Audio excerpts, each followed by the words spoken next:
Harper Bliss, author of lesbian fiction.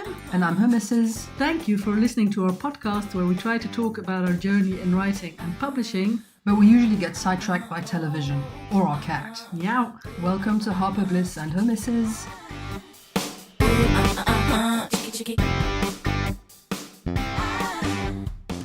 Hello everyone, this is episode 9 of Harper Bliss and her Mrs. And we're recording this on Saturday, June 2nd, I think. Is that correct? Yes. Yes. Well, you should know because June 2nd is very close to my 40th birthday.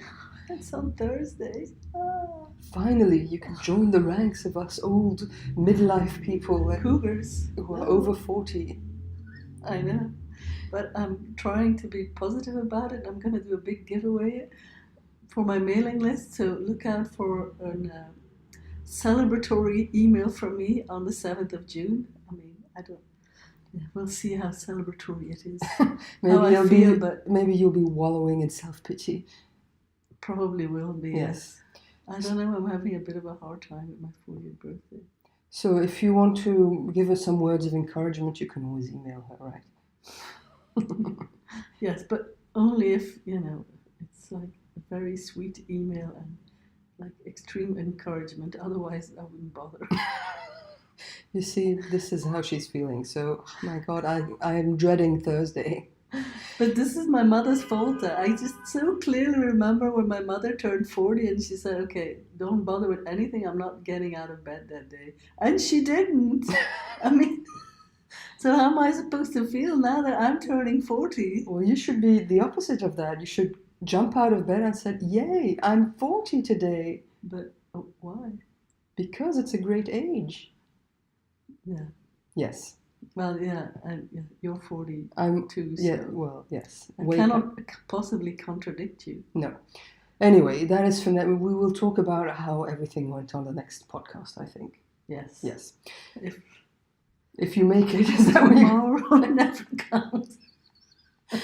Oh, enough with the drama.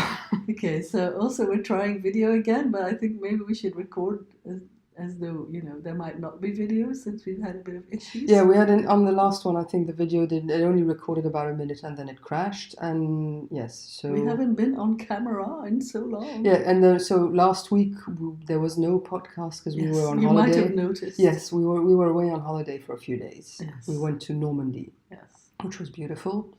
We ate a lot of oysters and a lot of mussels. Insert joke here. It was very nice. Yes, and relaxing. We had walks on the beach and on the cliffs. But we did also work. I mean, yes. It wasn't really a holiday, was it? Yes, because what happened last week? This came out. And for those listening on the podcast, she is holding up a print copy of Once Upon a Princess, the book that you co-wrote with Clare, and the cover is amazing. Again, if you're on the podcast, you should go look for it. It's number 1 on Amazon everywhere. Well, maybe not by the time this podcast goes out, but it's a huge hit. Yes, it's been doing really, really well. So thank you to everyone who contributed to that. Yes, thank you so much. 1 + 1 equals more than 2, obviously, because this book has been doing really, really well. Yes, indeed. And we are very pleased. Yes. I mean, we did have a bit of a hiccup with that. We had an Amazon review saga. But you weren't the only one. There was a generalized problem, I right? know Amazon changed the rules again, and they, did not communicate them. So a lot of reviews didn't go through, and blah blah blah. But But it was apparently more of a technical glitch or something. I think so? Yeah, it was because they restored them for everyone, I think. That's what I read when people were questioning in some Facebook groups, questioning other people who have connections at Amazon and, like Mark Dawson. And I think he said it was more of some kind of bot technical glitch. But I don't know, it could have happened in the context of, testing and applying new rules, or maybe they were working on their, fraud prevention and review manipulation prevention, and, they sometimes tend to take measures that affect many people who are not manipulating reviews and who are very honest about their reviews, but then they get caught up in some kind of measure by Amazon. Typical Amazon thing. So they so use a very wide brush, and everyone gets affected. But it's been restored now, so that's fine. So you had benefit from going on Facebook? Yes, I did. But you still haven't been on. Oh, no, I'm never going on again. So that's still happening as well. Yes. Anyway. So, what else happened this week? Well, we've kind of finished the first draft of the golf romance, although I still have to write an epilogue. I think I will do that on Monday. It's actually not done yet. No, but your part is done. Your first draft is done. I finished my first draft.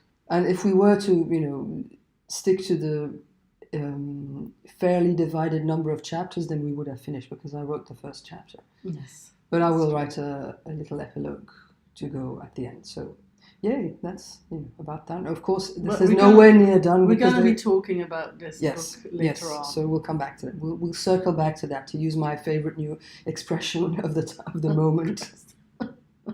I also recorded a podcast with Clare Lydon for her Lesbian Book Club podcast. So I'm not sure when that will go out, but yeah, that was Look out for that. You can hear more about how we collaborated and stuff on there. So that should be out in a couple of weeks maybe or something. Well, Claire has taken herself off on a proper holiday, so yes, I'm a bit jealous because we were on holiday, but it was not a proper holiday. Well, maybe this summer we'll have a proper holiday. A computer-less holiday. Yes. Yeah, we'll have one soon enough. Anyway, yes. So let's move on to the next segment. What have we been watching on TV? Some good British television, that's for sure. This is a really nice thing about being back in Belgium. We have the BBC. We can watch BBC again. Yes. And they have had two really great shows. Well, one of them still ongoing. The other one finished its first season. So let's talk about the one that's finished first. The Split. The Split with really Nicola Walker. So good. I mean, it's definitely... I don't know how to translate this into English, but as we would say, a bit of a show. a woman's show. A show for women. For a female audience. But I don't know, I think it could appeal to a wide audience. Yeah, probably, but... But all the main protagonists, well, most of them are women. It centers around a family with a mother and her 3 daughters who are all divorce lawyers. Well, not one of them isn't, but... They're the core of the series. One of them is Tess from Lip Service, and she gets married to a man. I said, Tess, what are you doing? This is not right. But yeah, that was my only problem with it. And the Dutch guy. Yeah, but that's because we're Belgian. Bloody Dutchman. But it's a really, really great show, and we would recommend watching it. Yeah, but we listened to the writer Abby Morgan. She was on Desert Island Discs, and then it was extra fun to watch it because we get an insight into the process. Yes.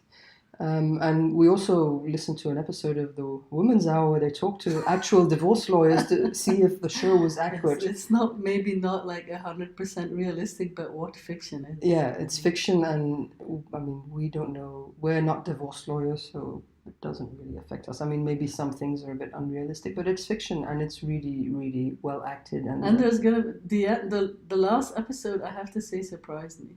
Yes, because it clearly... they said it as... But they said at the end there's going to be a second season, so that's great. Yeah.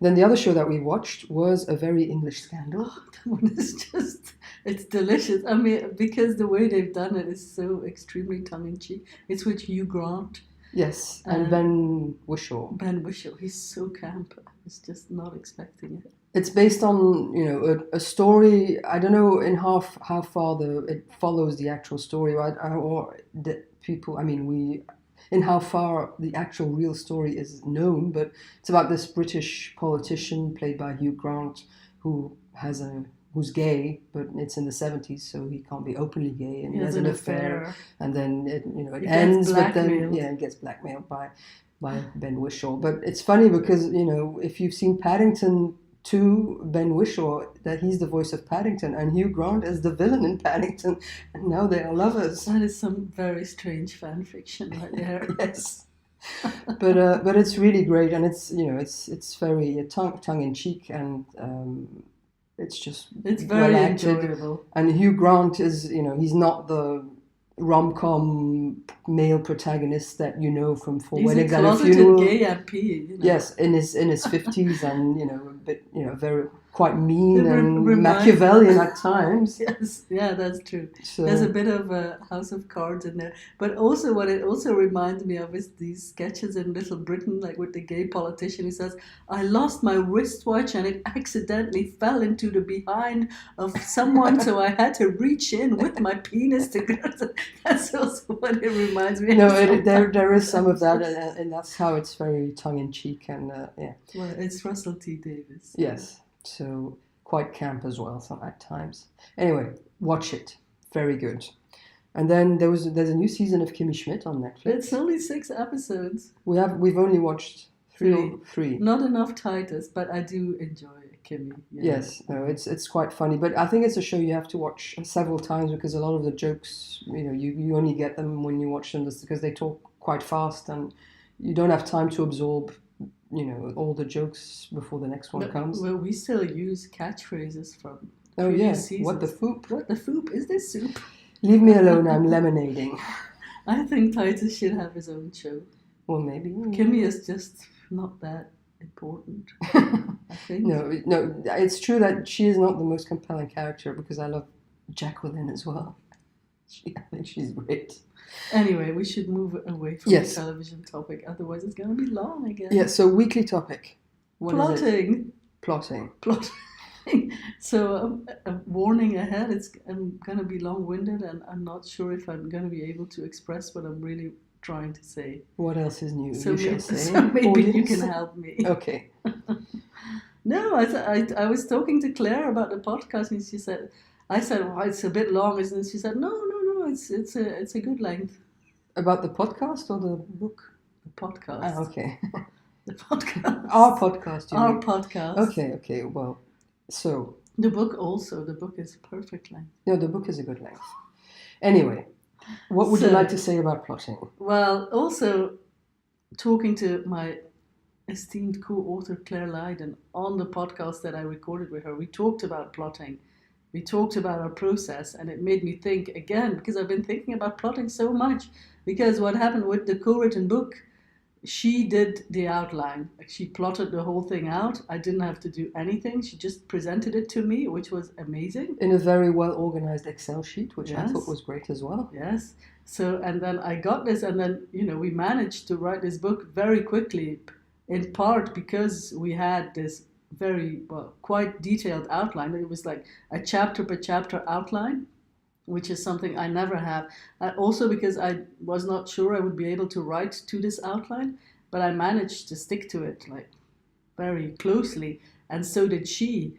And of course, when you have an experience like that, you want to have it again because it really sped up our process, and we had all this momentum. But yeah, it was all down to this amazing outline. And then we said, oh, let's write a book together, but we have to have an outline like the one we had for the Royal Romance. But did we have one? Well, we had the first 2 chapters. That's not an outline. and then they were outlined quite in detail, but then it kind of, We did not have an outline. The pantsing took over. And I think for a co-write, you need it, because what I have experienced, and I think I have a little bit of experience with it now, is a very different thing to do. Co-writing and solo writing, for me, I mean, this is probably very personal, but it's very different. And I shall try to explain the difference. But first, I want to say something about why I think that plotting is so difficult for someone like me.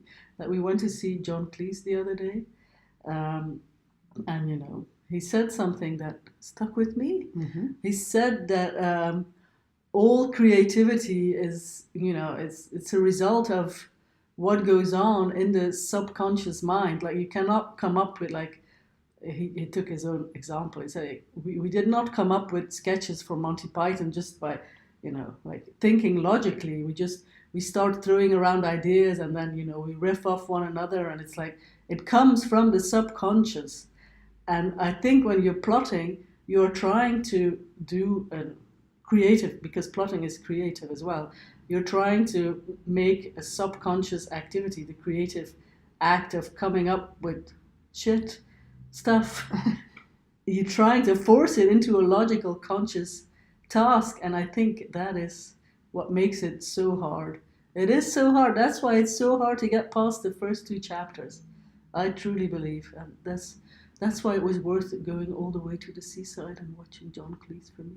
Yes. I mean, he was quite funny as well, but And when you've seen Margaret Cho, nobody's really funny anymore. No, he did have some funny jokes, and he's equally offensive to everyone, I have to say. I wasn't bored. No, It was okay. But that one, because he did speak a little bit how, the jokes came about and stuff, and that I actually found really interesting. Yeah, that was very interesting. So this is why I think it is important, and also I think this is very much a difference between co-writing and solo writing. I'm gonna have to consult my notes, so maybe you have something to say. Well, I on a personal note, I will say how it. So we had these first 2 chapters that were plotted out, and I think that I was supposed to do the rest of the plotting in detail, but I found it very difficult as well to do. It's hard. Also, it's something. It's a time-consuming activity, and I think we just didn't have the time to really devote enough hours to do the plotting before. So what we did is every day after you wrote your chapter, we talked a bit about what I should write in my chapter. Even that was hard. Even that was hard, but I did find, I need some notes, because some chapters I just knew, okay, there was one phrase, this has to happen, or this is the situation, or this is the scene, and that wasn't enough for me. It took me forever to come up with what to write. Whereas if I had just, a few notes of this happens and this happens, the points to hit on in the chapter, it was much, much easier to write out for me. So I think I really need more of a plot written out before I start the actual writing than you. Oh yeah. Yes. But I think it's also because I've been writing for a long time. Of course. You have way more experience at it, and it was my first try. So you're a virgin. So, but I think I don't know. I have a feeling if I do continue writing, I will need to take the time to actually plot out this, like what Clare did for the Royal Romance. Just make a plot so that I know. I could maybe not the whole book at the beginning. Start with a few chapters and see if the story goes that way. But I will need to every time take the time to plot out the next chapter or a few chapters to know what I need to write, and which events need to happen, and what needs to where I need to end up. But I don't think it's just a matter of taking the time, though. You need to find a way to actually do it, because you can take all the time you want. Doing the plotting is still going to be very hard. Oh yeah, of course. But if you don't give yourself the time to do it, you're never going to do it. So no, that's true. But it's never going to be easy. That's for sure. Anyway, but it is not impossible, because obviously Clare did it for Once Upon a Princess, and it was a really well done plot. So. She said that she tried to plot her next book, and it didn't really work. Maybe she had the pressure of having you to account to. But I also asked her if she could plot all my upcoming books.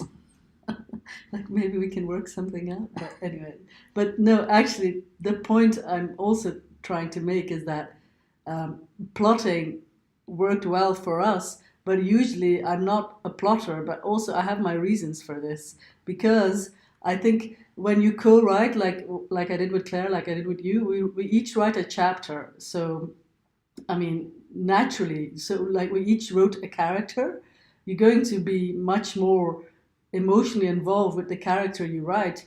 But when I write alone and I have 2 characters, or even if I just have one character, I feel all the emotions much more. I feel like when I co-write, I miss a part of the book, because just reading it is not the same as writing it. And for me, it changes something very fundamental about my process. And this is going to sound a little bit like, pretentious. Yeah, pretentious. That's the word. I read the notes ahead of time. That's why I know it sounds pretentious. But I came up with a term. But what was my term again that I came up with? Logical complexity? Logical complexity. But, that might not make sense to anyone but me. But how can I explain it? Writing without plotting is like, it's a very emotional experience. And I think that translates much more onto the page than when you write to an outline where it's more like, okay, I need to hit this, need to hit this. And it's not like you can't put in emotion as well, because you can, but it is different than going through that process, which is for a large part for me, drawing from my subconscious. And I don't know what's going to happen, but I trust that I will find out. And that is, for me, like one of the most enjoyable parts of writing. And I have missed it. And I think this golf romance, I mean, for me, the first draft is finished, but it's lacking so much depth and emotion and complexity. And I think it's a result of, because when I was co-writing with Clare, I had the plot. I knew exactly what was going to happen. But here, we didn't have anything. Plus, I didn't have the experience of going through all the emotions of the other character as well. Mm-hmm. No, it's true. It definitely needs more emotion, and I know that's my fault because No, you've it's said it not before. your fault. I only have one emotion a year, so I'm not going to Well, put it in doesn't the help. But also, my character doesn't have the usual emotion. My chapters, they don't have the emotion that I usually have, and it is a result of not going through the process of writing the entire book, I think. But I mean, it's fine. I mean, this first draft, we will go back and. I Maybe mean, you usually, will need to rewrite it completely to have it full of emotions. Yeah, no, I don't know. Maybe I will. We'll see. But what was I gonna say? Um, Usually, when I finish a first draft, I have the emotional core. I mean, I know if a book is emotional enough, and I'm gonna be very honest. I mean, I have some books that don't hit the mark. I won't say which ones, but in my gut, I know if it's a good book. I know if it's up to my emotional standard, and I mean my emotional standard is pretty high because I have many emotions. Oh, so many emotions. I'm a very emotional person. Plus, when I write, I can express all my emotions. It's much better for my daily life. But then when that's taken away from me a little bit, it's much harder to live. So let's conclude from this that maybe this will be our only co-write for the foreseeable future. I'm definitely not going to co-write for a while. I really need to get back to doing some solo writing. I think it was a mistake to do 2 co-writes back to back. It was very seductive because the co-write with Clare, it went so well. Like, honestly, I could not fault it in any way. Like, it was well prepared, and we showed up every day. We had this huge momentum between us, and of course, when you experience that, you say, "Oh, I want to do it again." But maybe it was beginner's luck. Well, no, I don't think it was beginner's luck, because I think it was, a lot of things coming together. Like, we were both ready for it. We were both, we've both been writing around the same time. We're very much at the same level. Mm-hmm. Plus, she did the outline. Yes. But I think for us, plus also, there's like, out of respect for, this person you're writing with, you show up every day and you want to keep the momentum going. But if it's your wife, it's different. It's more easy to disrespect your wife than someone you are not married to. Well, I don't mean disrespect, but it's much easier to say, "Oh God, I don't feel like it." And I mean, we live in the same house, so we know when the other one is having a rough day. Whereas when I was co-writing with Clare, who lives like in London, she didn't see. If I had a bad day, I wouldn't show it to her as much. I mean, I would communicate maybe after the fact, but it's very different. Mm-hmm. So yeah, but so let's assume then that, to get back to the topic of plotting, you are never going to be a real plotter. You're going to remain a pantser. Maybe, I think so. For the foreseeable future, it may change, because I mean, I hear all the time these people who have this big breakthrough, who go from pantser to plotter, and then their life changes because they can write so fast and stuff. But also, I think for a pantser, I write pretty fast already. Yes.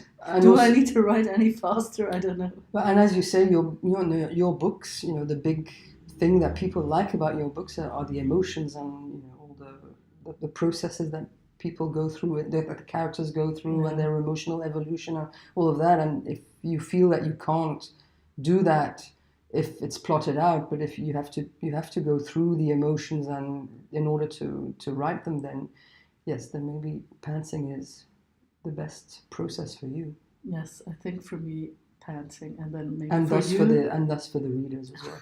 Yes. So. But for me, I think there needs to be a little plotting, and maybe, as I said, writing less emotional stuff is maybe a good idea. We'll see. No romances. We'll see. But yeah. I don't know if I explained my self-coined pretentious term enough, but that's all right. If you have any questions about her pretentious term, you can contact us at harperblissandhermrs@gmail.com and ask us anything. We got an email from a listener on our email address, and I was very happy because it was the first one. Charlie, I think. Charlie, that's the princess from. Yes. So thanks, Charlie, for your email. She emailed you. Yes. How was she doing? Oh, fine. Very happy. Okay, maybe we should wrap. Yeah, I think we've gone on for long enough. Okay. So hopefully you will see this on video. That'll be the day. And hear it on the podcast channels. And we will be back next week. Bye-bye. Bye.